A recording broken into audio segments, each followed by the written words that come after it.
Welcome to the Secrets to Her Success podcast. I'm your host, Lisa Stoops, and every Monday, Wednesday, and Friday, I'll be digging into the journey of a successful woman entrepreneur to help inspire and empower you on your journey in business.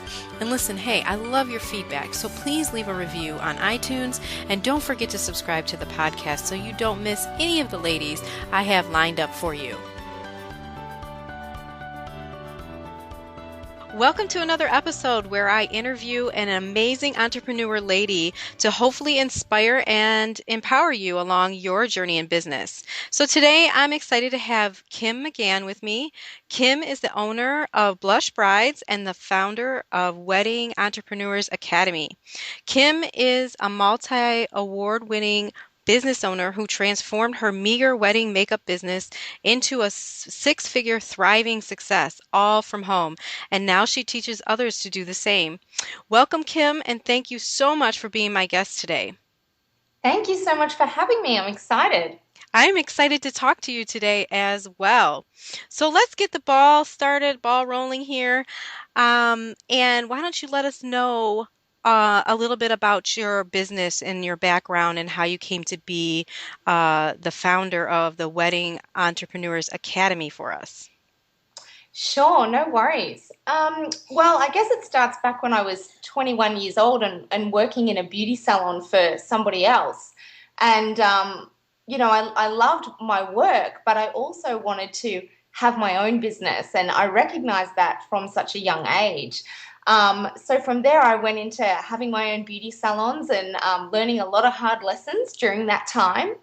A lot of failures, a lot of wasted money, and just sort of working it out as I went along. And then it was 2007 that I started my own wedding makeup business, just specializing in wedding makeup.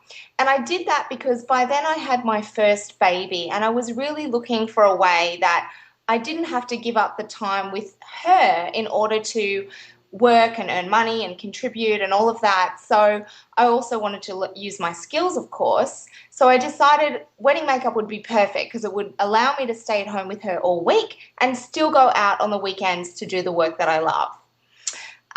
From there, it grew really quickly from me working on my own, moving into me working with a whole team of hair and makeup artists working alongside me each weekend.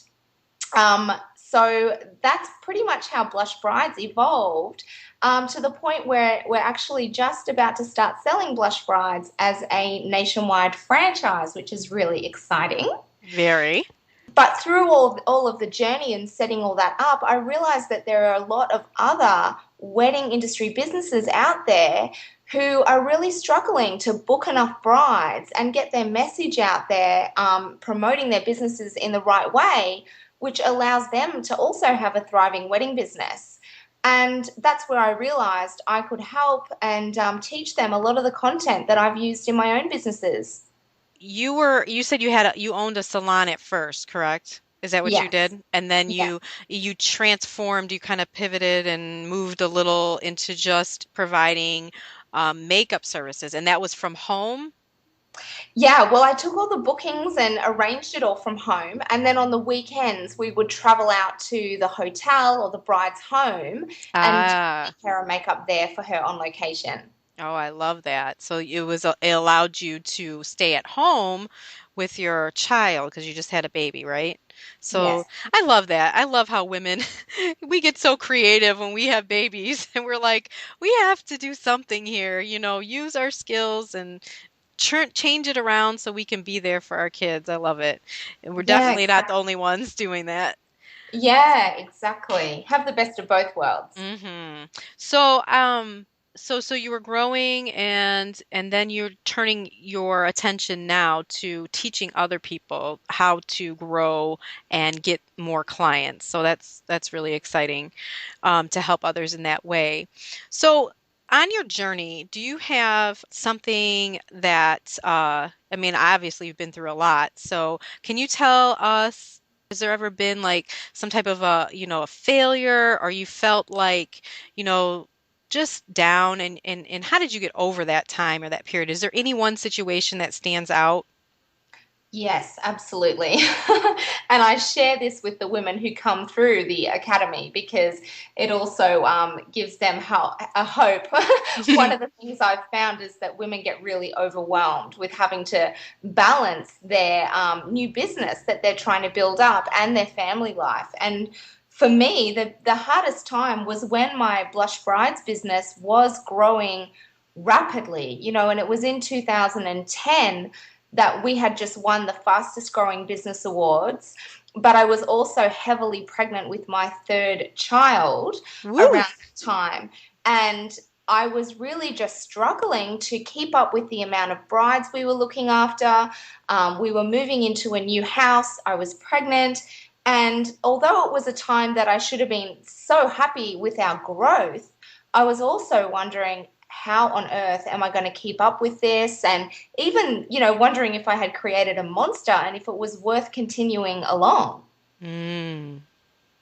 Yeah, so I guess what I did was after I had a huge meltdown and regrouped myself, I realized that it was time to get help. And you just can't keep going beyond a certain point in your business without getting help.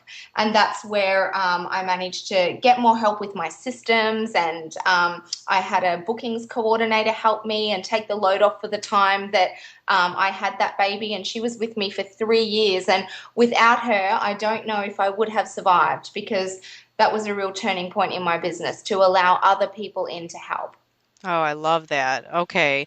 So you went out and got help. That was the biggest thing right there. And you allowed yourself, because I know so many women are so, they want to control every aspect of their business and they look at it a lot of times as their baby instead of just saying, okay, I need to allow other people to step in. So how did you go about finding that help?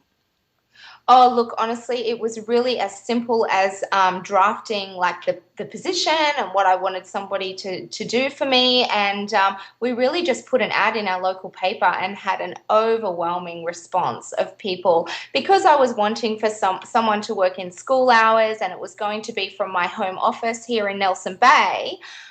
There was a lot of women who thought that that would be an awesome job to have. So from there it was really just sifting through all the candidates and chunking it down, and we even personality profiled them to make sure that they were going to be a perfect fit for the role that we wanted to fill. Hmm. So after you felt like, so you basically feel like that was a time when you were feeling so overwhelmed that you might just throw in the towel? Is that what that was? Exactly. Yeah, okay. I didn't know how I would have a new baby. I already had two other small children, just moved into a new house. Um, yeah, and actually what came to this point is that I had made a little mistake with one of our trial appointments. And a bride rang me. We had just moved into our new house. I had boxes everywhere. We didn't even have any fences up. I had the dog chained up. He got out. Like, all these things started happening. And a bride rang me and said, "Oh, I'm supposed to be having a trial today, and my hairstylist hasn't shown up. She's a bit late." And right then and there, I realized I had made a mistake. And Mm. luckily, it was a trial day and not a wedding day, but it's an industry, and I'm sure women in any industry, you don't like to make mistakes. You don't like to let anyone down. And when I realized I had made that mistake and I was standing in my new house full of boxes, heavily pregnant, I thought, no, it's time for me to give up the reins a little bit and get the help that I needed, or it was all going to fall apart.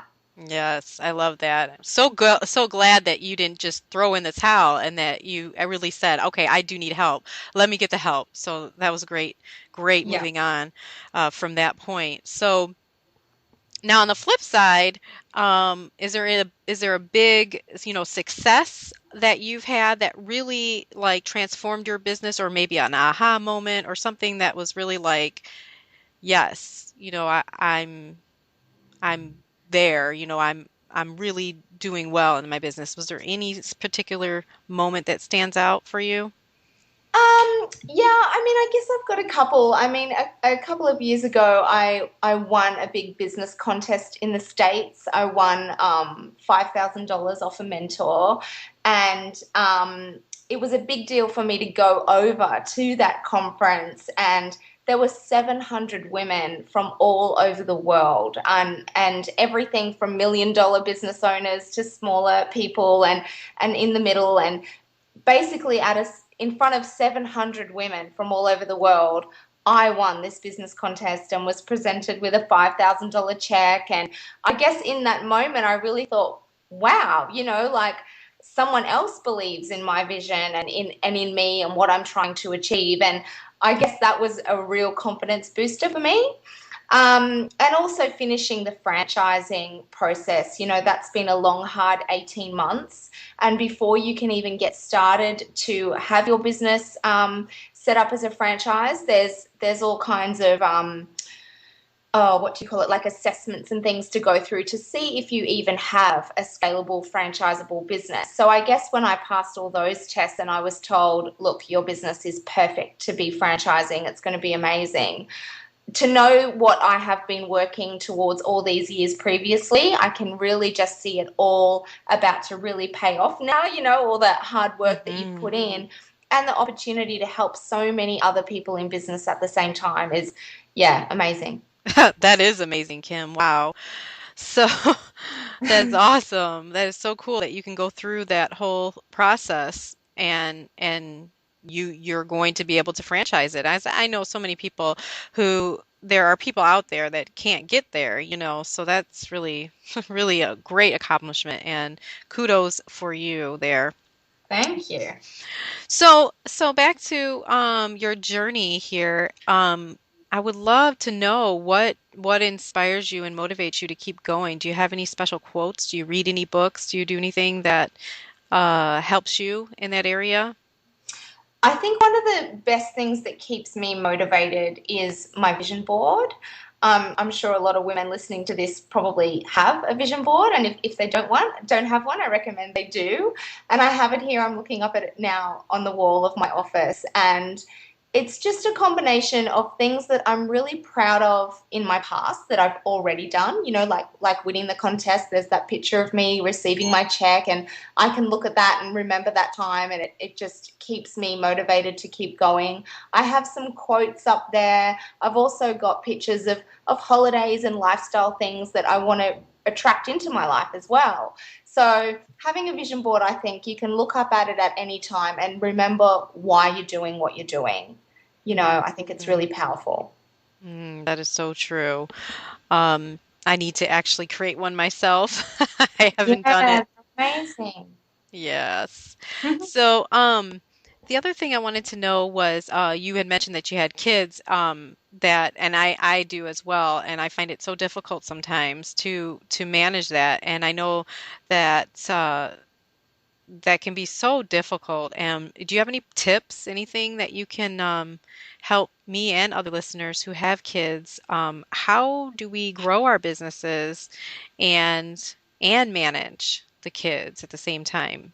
It's a tough one, isn't it? I know, and it is one of the hardest ones because a lot of women too suffer from all that mother guilt, and wanting to have their successful business, but not wanting to jeopardize or give up any time with their kids. And whenever people say that to me, I always think about people who are in the full-time work. And I know when I drop my kids off to daycare on the days that they go, the younger ones, there are women that are rushing in their corporate outfits, and they're handing over the kids quickly, and they're running off to their cars to get to work on time. And those mums probably aren't coming back until 6:30 at night to pick up their kids. So although it is a constant juggling act and you do have to find a way to fit it all in, you still have way more flexibility than people who have the job and trying to fit their work and life around that. So I'm so grateful for having my own business and having the flexibility when I need it. But the biggest thing I would say is to outsource your cleaning, your housework in general. I have a fabulous cleaning lady, and on the days that she comes, and I would love her to come even more often, but the days that she comes, it really just takes care of all the little things like cleaning bathrooms and doing ironing and all those kinds of things that I just don't want to do. I either want to be with my children or I want to be working on my business. I don't want to be cleaning bathrooms and making beds and things like that. So if you can outsource your cleaning, I'd get rid of that first. Yeah. Great advice, and I'm going to take you up on that myself. Yeah. Um, so, what are some things that you're doing right now that are working for you to grow your business online? How are you getting traffic? How are you getting sales? How are you getting people into your programs? Yeah, well, it's actually been quite easy so far because I'm in the wedding industry myself. A lot of the people that have come through the programs have known about my business and have seen it grow. So already there's that level of trust there, which has been fantastic. But we're also using Facebook ads. Again, I outsource that to a Facebook specialist because, I don't want to spend the time learning how to do all of that to the nth degree myself. I want the end result, which is people finding out about the programs. So I have somebody else handle that for me. Yeah, and that seems to be working really well so far. That okay. I like how you said that. You hand it off to somebody else because I know I've gotten caught up many times before doing the programs, doing the services, and doing the advertising. So Yeah. that's key right there to give you more time to focus on the things that you're good at. And then, Yes.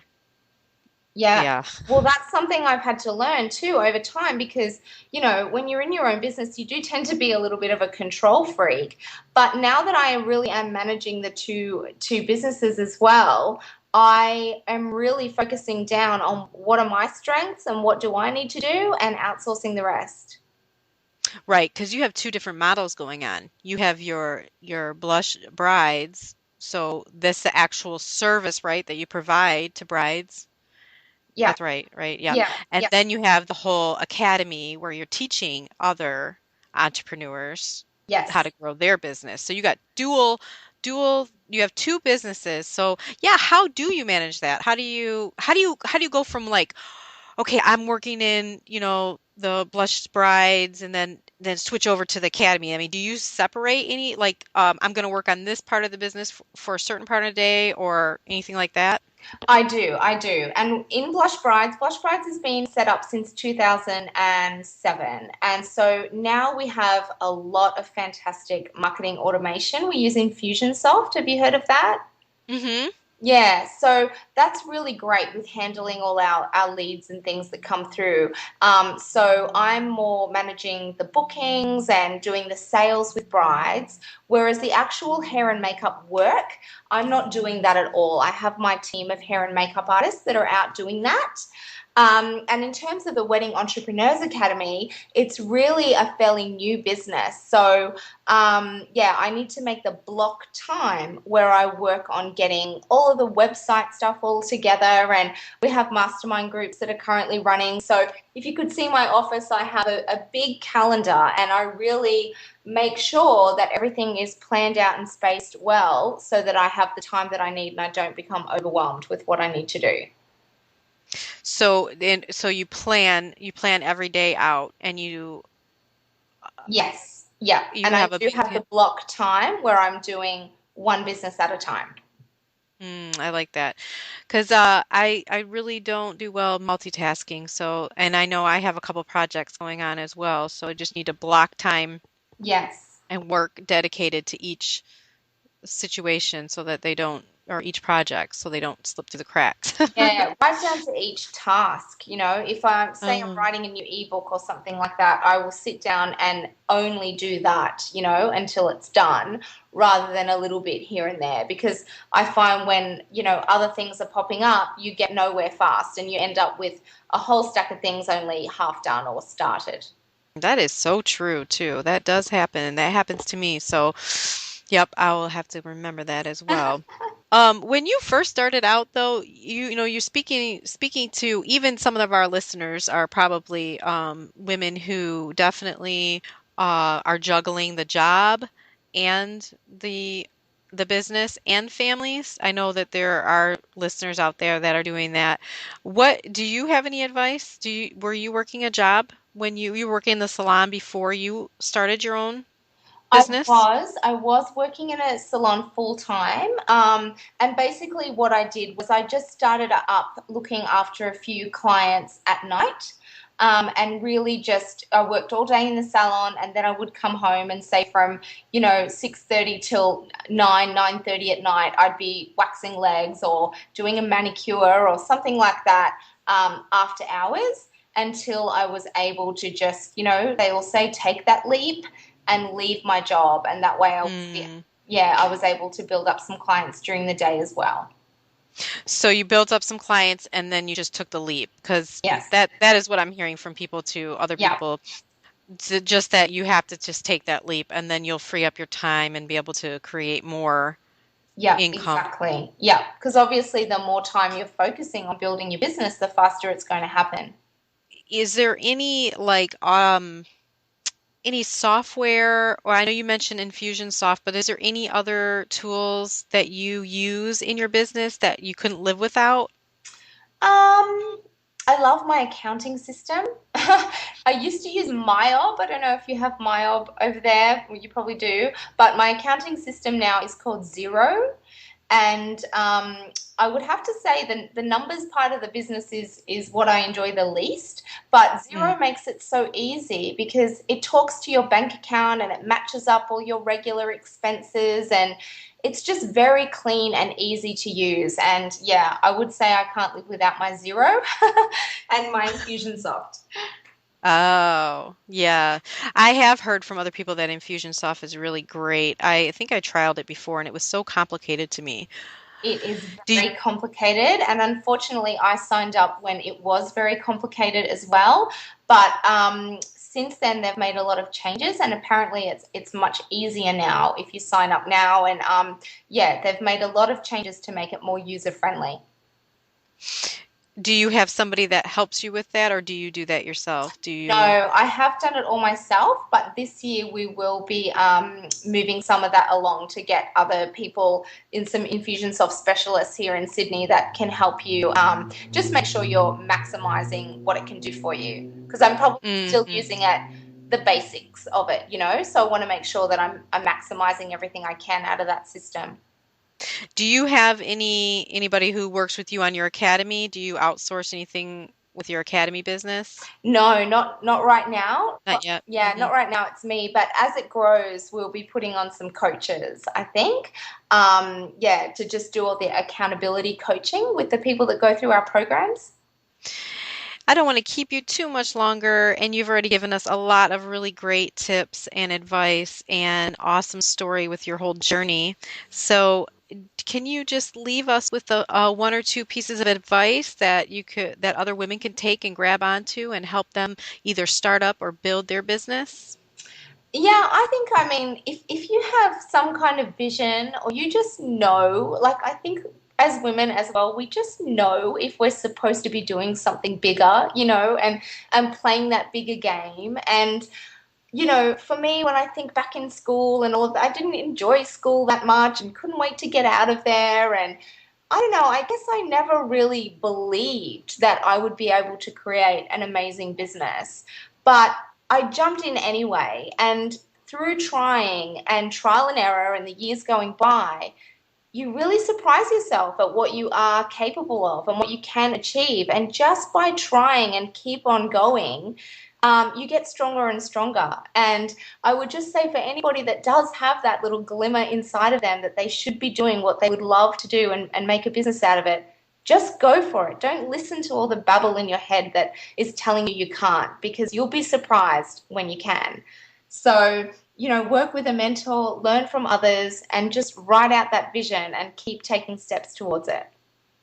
I love that. That is so awesome. Just go for it. Go for it. Don't, and everyone has that talk in their head Yeah. trying to get them to stop doing what they do. What have you done in the past to help you overcome that? Because I'm sure you even get that now, even being successful. Oh, yeah, absolutely. Even with the whole franchising thing, I was like, oh my God, that's huge. I couldn't do that. What if this happens? What if that happens? But I think it's just being able to recognize the fear, let it come in, recognize it's there, and move it aside. Because if you don't do that, you will stay small. So I guess just from listening to all the others who have done what I want to do, and I listen to a lot of audios, and I've done a lot of training with a lot of the gurus and all of that, and it's really just taught me to know that it is normal to have those fears, but is it going to stop you, or are you going to do it anyway? And yeah, I choose to jump in anyway. I love it. I do too. Yeah, That's awesome. That's great advice, and I hope that we all take it in and learn from you and do what we need to do to become bigger, to become better as individuals. So, absolutely. listen, Kim, I absolutely thank you so much for spending some time with me today and our listeners. So, I'm with that, I'm just going to end this right now and just thank you again for joining me today. You're welcome. Did you know you can find the highlights of each episode on secretstohersuccess.com? While you're there, be sure to sign up to get the free report, the top 5 common denominators for building a thriving business. If you have ever wondered what makes some women so successful in business, then this is a must read.